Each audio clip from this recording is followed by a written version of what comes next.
Hey guys, so one of the most basic functions you're going to need to know how to do in ServiceMonster 6 is how to apply a payment. I'm going to show you how to do that today. So let's talk about the easiest, most efficient ways to apply a payment in ServiceMonster 6. The first way I'm going to show you is in this handy search bar up here. You can search a name, brings you right to an account. Click on the account. And then over here you're going to see a list of open orders, whichever one they're wanting to pay on. And then up here you're going to see the button New Payment and Apply a Payment. I'm going to explain this pop-up here in just a little bit. Next, if you're at the home page, you can also search a work order number.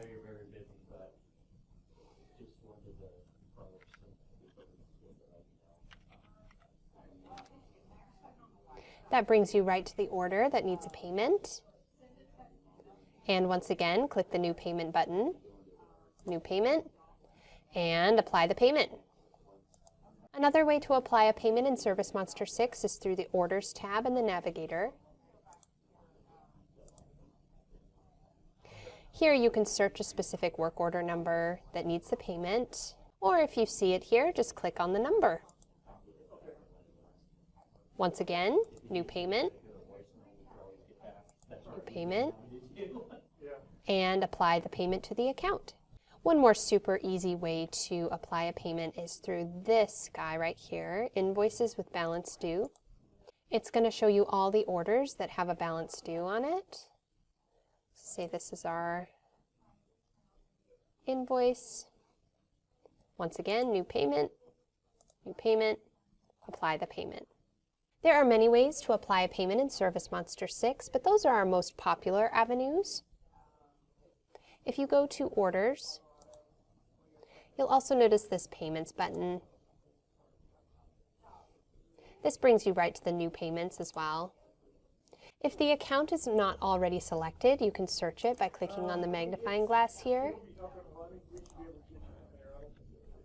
Payment type is really important because this is where you indicate whether they're paying with cash, check, or other. You have lots of options here. You can write a memo for the payment if you need that. Reference number would be the last few digits on the card or the number on the check.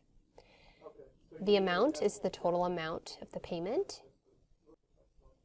In the Apply To section, you can choose the work order the payment is being applied to. Let's say this customer is paying for this work order. So they're paying a total of $192.24. They're paying with check. Last few digits on the check. Select the work order number. You'll see amount applied. Amount remaining is 0. That's correct. Then we go and we click Save. To apply a split payment, let's say our customer put down $300 for 2 jobs. You simply select more than one work order, whichever ones the payment is being applied to. And notice that the totals change for you. You can also change it as necessary. Click Save, and it will save in your system as a split payment. For credit cards, you have to be signed up for Authorize.net in ServiceMonster 6. The app is located in Marketplace, in the Navigator on the left-hand side. To sign up, call support, and we'll help you through the process. If you're already signed up, you'll see a button called Run Merchant Card here at the bottom. Click that instead of Save at the end. You may have noticed earlier when we selected the New Payment button that this popped up. What does this Quick Pay mean? Select that if your customer is paying in cash and in full only. Otherwise, use the New Payment button. Let me go over one other way you can apply a payment in ServiceMonster 6. I'm in the Scheduling tab in the Navigator and in Schedule. This is my week view. All I do is hover over the appropriate job, select the work order that's attached to it. This will bring you to the same work order page with the New Payment button at the top. Select that, and it's the same process as before. Hopefully this video gave you some really practical insight on how to apply payments in ServiceMonster 6. Remember, if you have any more questions, you can rewatch this video at any time or call our amazing support team. For more online training, please visit our website at www.servicemonster.net/help. We are here to help you.